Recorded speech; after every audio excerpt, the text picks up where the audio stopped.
to really get to understand you, we need to understand you philosophically.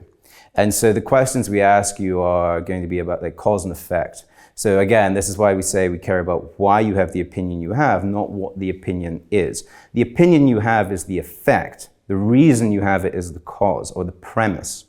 And when we understand the underlying premise of your value judgments, we understand how your mind works and potentially why. And that not only answers the question about the subject matter of the question, but it also inferentially tells us many other things about you. This is Common Sense Generation. Common Sense Generation.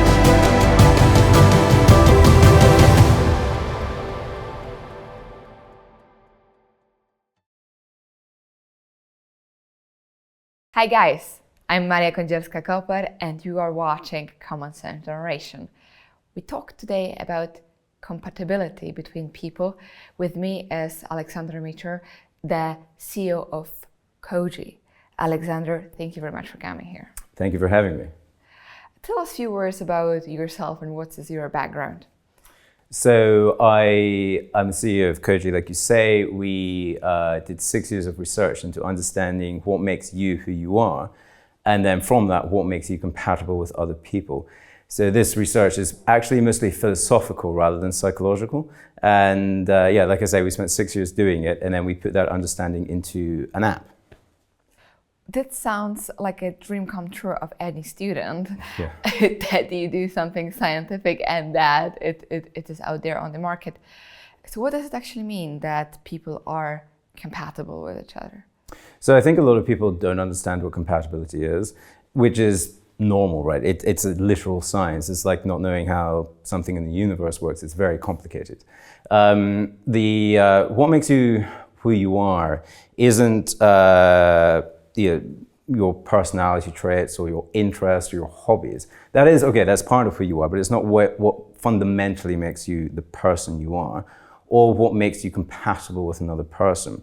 If I want to understand who you really are, I don't just want to know what you think about really important things. I want to know why you have those opinions. For instance, and I'll go into the areas which are important, but a religious person and a non-religious person can agree on a number of issues for completely different reasons. And those reasons are either compatible or incompatible. And so, if I said to you, I have this great person, you'd hit it off because you agree on X, Y, and Z, and then you meet up and you discuss X, Y, and Z, you might realize that you actually have the same opinions, but for incompatible reasons. And then you would realize that the compatibility is in the why you have the opinion, not what the opinion is. Very interesting. So the sources of those opinions and our statements. So what drives us very often, us as human beings? Is it education, background? Is it upbringing? It's mostly subconscious integration of what's around us. So so this is why I said it's philosophical, not psychological. The approach we take is conceptual. So we look at the world around us and we use a conceptual framework. So it has 5 branches of philosophy. Each one feeds into the other.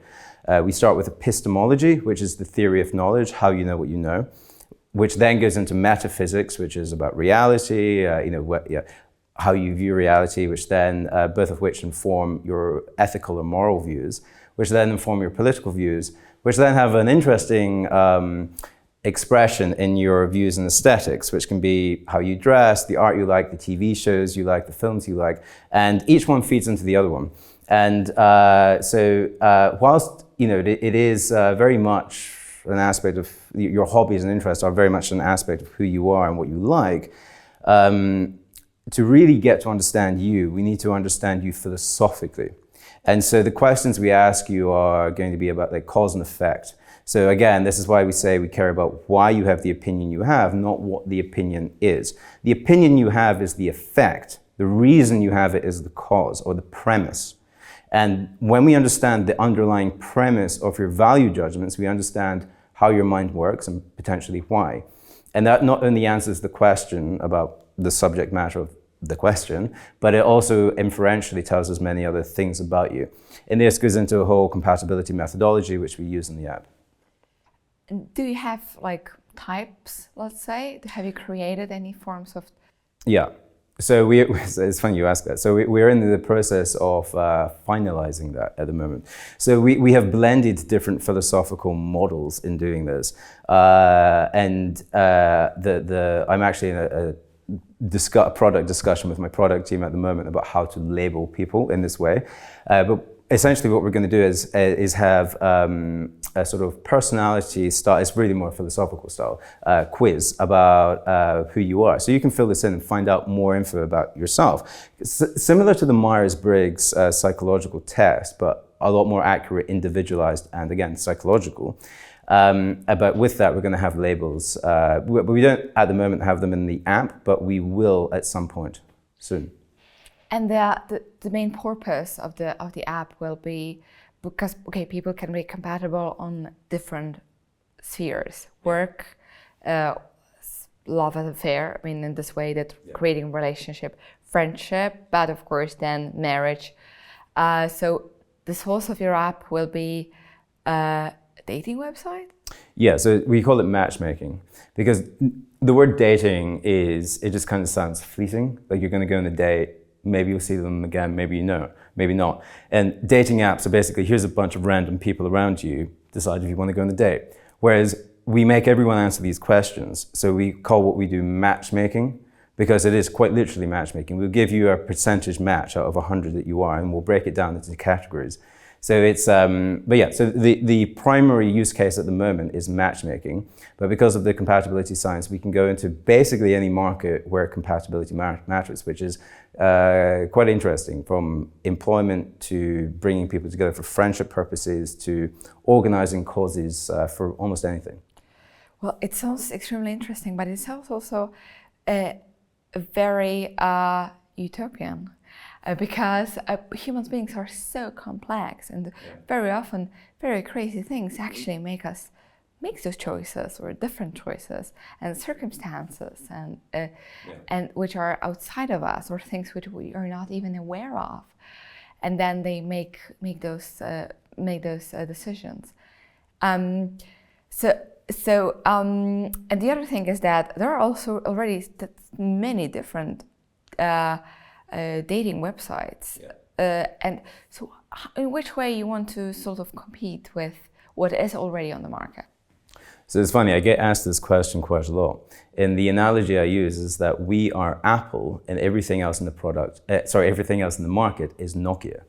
The difference between those two products, I don't know if you remember, but I used to have a Nokia phone when I was very, very young.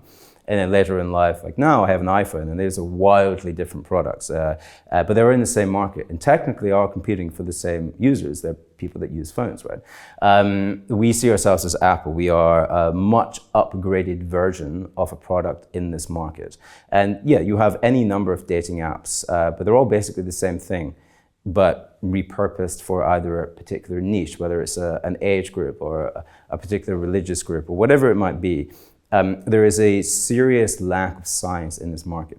There is only really one product that still keeps some sort of science, which is kind of pseudoscientific, and that is eHarmony. And but our science differs from them quite a lot. So we are basically offering something which is completely fresh and brand new, but completely individualized to the user. And it's not about seeing a bunch of random profiles, it's about seeing people that are actually, as individuals, compatible with you as an individual. And so, yeah, we are competing with those products for users, but our product is far superior and totally different from anything else in the market. Do you think that people actually, that the primary goal of a lot of people who are on the dating app is to find the other who is compatible? Or is just the gamification of it? As we know, the most popular Tinder is in fact a game on your phone. You swipe one side or the other without that much basic judging on the picture, not many other things. And what you of course are offering is to extend that it makes people understand more themselves and making this process that they would need to actually want to find someone who's compatible and not just play the game for fun. Yeah, so this is a great question. So the app is for anyone, but it's an obviously very serious app. Now, I don't mean this in like boring, I've had my fun, I want to meet the right person kind of sense. It's an app for people that, if they're going to use a dating app, why would you meet a random person? Why wouldn't you want to meet the right person or someone that you actually know that you have a lot in common with? Even if you're not looking for marriage, right? Why go on a random date and you have one conversation and realize you have totally different views on a very important thing? Wouldn't you rather, even if you're just going to go on one date with someone and never see them again, wouldn't you rather have a really great one date, right? And we can facilitate that all the way up to actually finding you the person that you're going to spend the rest of your life with, because we have a compatibility science. But you mentioned gamification, which is completely correct. Everything else in this market is completely gamified. And this is how they generally make money. They will get you to download an app, which is basically picture-based, like I think you allude to. And you won't see the pictures or the profiles of people that like you. You will have to pay in order to see them. So the whole thing is gamified. It's all about, dopamine hits and so on. We get rid of that entirely. So we don't gamify the experience at all. The way that our premium works is to go deeper into compatibility. So if you become a premium member on our app, you find out more about your compatibility with the person you're talking to. And also we have an offline premium too, which is where you will be invited to events where you are 70% and above compatible with everyone else in the room. But as a company, we make a seriously strong point about rejecting gamification, because typically what happens is these things engineer a mental health crisis. So if you're a single individual, you download a dating app if you want to meet someone, often, it's increasingly so. And then after you've done that, you meet someone on a dating app that you quite like, you meet up with them, then you decide to delete the dating app, kind of become exclusive with them. But of course you don't know that much about them. And during the course of the relationship, you find out that you're incompatible, you then hurt, get upset, and then you get over it. And what happens is you go back to the same app that you met them on and go round and round and round again. And I have a lot of friends, and there's a lot of market research where people, especially girls who have a body clock and want children, have been doing this for years. And now they're in their 30s and like, I haven't found my husband yet, I really want to have children. And the dating apps are engineering and profiting off this awful gamification, which creates a mental health crisis, but also a crisis, especially for women that want to have children, that have a body clock that men don't have. But it's terrible for men too. But women. That I wanted to actually emphasize. This is definitely an app much more for women who very often are unsatisfied with already what is in the market, and very often their goal is, after all, have some stable relationship other than play and have random sex with different group of people, but which is very often the result of the, as we said, gamification process of, let's say, Tinder or other apps. When you judge on this picture, and when it's even the primary goal of very often making it so easy in a place where you are, and you can, whenever you travel, you can change this. This is targeted for one night stands or for very short periods of relationships, which obviously is not satisfactory for female women, and who in the long term are always looking very much quicker than men, very often, because, as you mentioned, for a time clock for some stable relationship. Yeah, absolutely. So it is by consequence, I wouldn't say more for women, but there is a stronger demand by women, because they want, women that want to have children, which is most women, because they know that they have a body clock. Women typically want to have longer term relationships a little more than men. Men typically actually take until about 25 before they're ready to settle down. Women are actually earlier in terms of that desire to settle down. But it's an app, obviously, for men and women, not just heterosexual relationships either.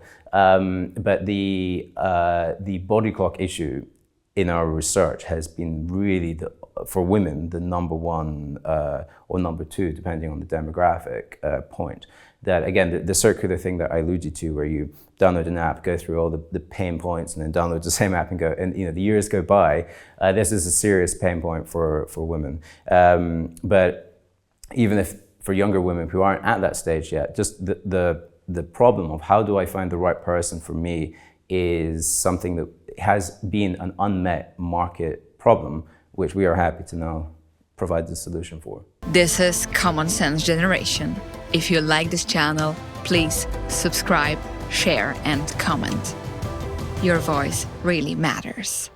I absolutely agree. It is a huge gap in it, especially as the science shows us it's 20 to 80, so 20% of men are desired by 80% of women, which is shocking and a little bit, and very few of us, I think, realize it at a certain level, but it's some sort of instinct. But obviously, it has to be expanded in some case, and in some way, that they settle down at least for some compromise. But a crazy thing, but definitely in demand on the market, especially with like the more higher education women you have in the society, the harder for them to settle a family. It was something very well described by Lee Kuan Yew and the government of Singapore when at the beginning, when they started to be in power, they had a huge amount of women who had 4 or 5 kids and were not educated. And then when they hired the level of education, actually the women wanted to have less children, and moreover the men didn't want to marry those highly educated women because they were a little bit afraid. But in the Western world, it is very often that actually women are better educated than men because it's easier for them to go through the academia. So the educational differences definitely are very interesting. In the past 20, 30 years, you have seen a pretty big shift, actually. Not just between men and women, but between other groups as well. And I think a lot of people assume that shift hasn't happened. You see it a lot in political rhetoric, where people assume that certain demographics have advantages. But when you look at the stats, actually, for instance, white men in Britain, the presumption is that they dominate universities, and actually they don't. So I think that, there's been a big trend. A big difference, I should say, in that trend. But yeah, women are typically more educated now than men, and we don't methodologically deal with that in the product, but what we do is have a much more bigger picture about the compatibility. But obviously we talk about education too, but it's not a primary focus because there are many more things which make someone who they are rather than just their educational status. And going back to the beginnings of these ideas, as you understand that your interests are philosophical, what was the beginning? How did it start somehow?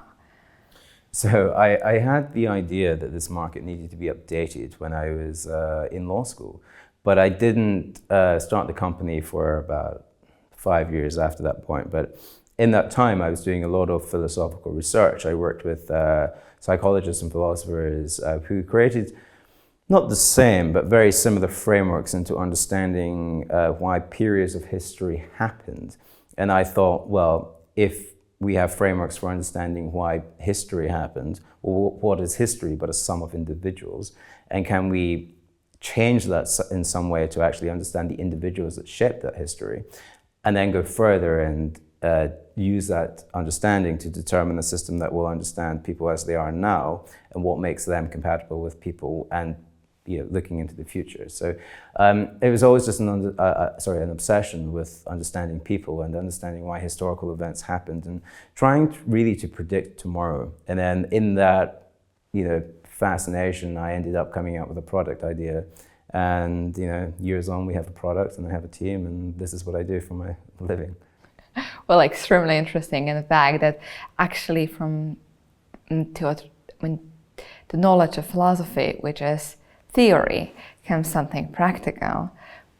rarely happens, and always philosophers are the worst kings and the worst workers.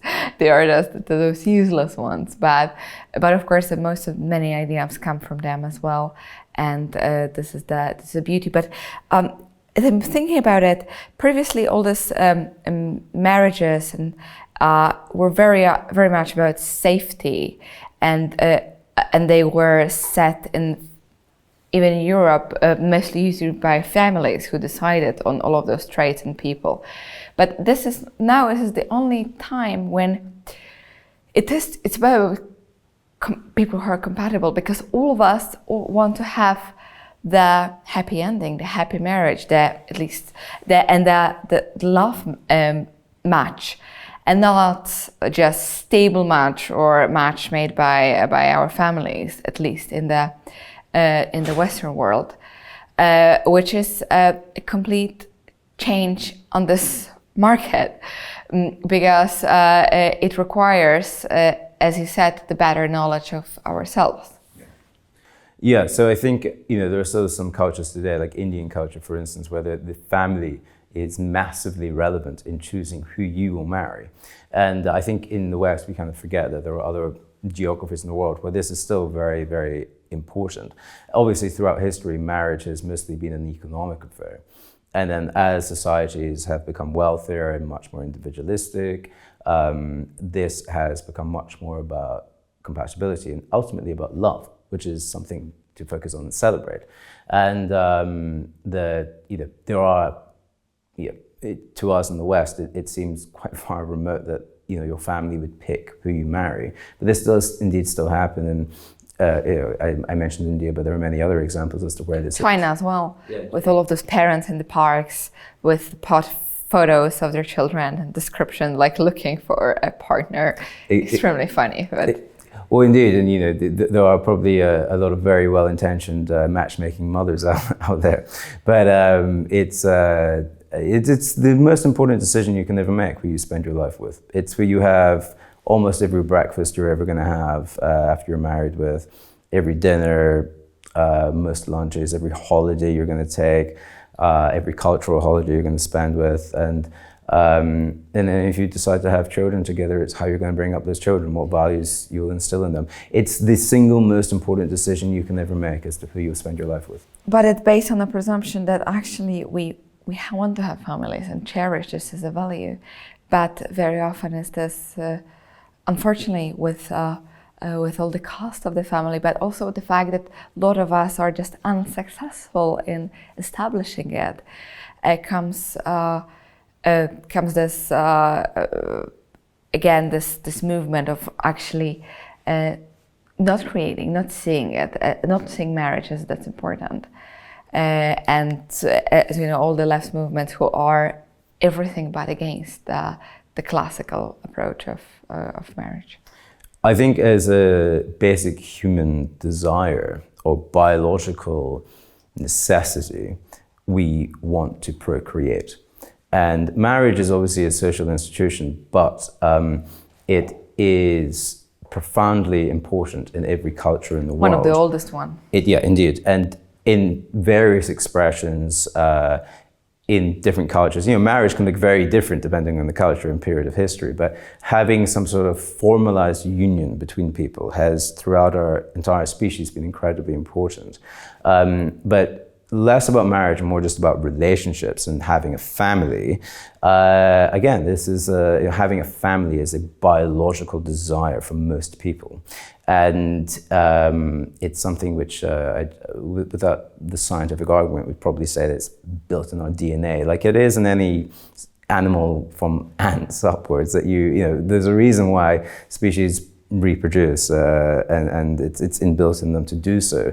And we are no different. I think also a lot of time people think that human beings are divorced from the rest of the species. We're not. We are a species in ourselves, and we still have these, for good reason, biological desires to have families. But yeah, the cost of living and things like that are driving people away from having families. And I often say to people, I think this is true generally in the West, people need to look at why, not that long ago, a father, a husband, could have a normal job, usually a non-professional job, and pay for his whole family, and the mother could be at home bringing up the children. And now you have, especially in places like London, you have 2 young professionals who are in a relationship, working crazy hours, and they can't even afford to buy something. There's been a massive economic shift, and this has a direct impact on family, right? Even marriage, because marriage is, having a wedding is pretty expensive, right? And there is, I think there are answers which have to be sought as to why that change has happened. And, obviously, you can still have 2 careers. It's not about the women staying at home and doing X, Y, and Z, but it's more about the cost of it. It has changed a lot, and that has a very detrimental impact on relationships and marriage and family in general. And the number of children we're having, I think you can see a massive difference 50 years ago compared to now. Absolutely, and all of those matters actually are that much important because they touch the future. They are decisions which will reflect on the future generations and even more of the future of our societies. And it is not to be taken lightly, the answer to all of this.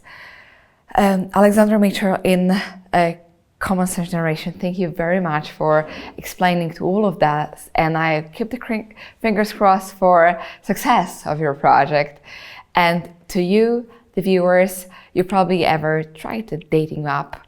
Would you try such one which is based on how compatible you are with the other person? Seems interesting. Thank you for watching our show, and I also thank Polish National Foundation for making this video podcast possible.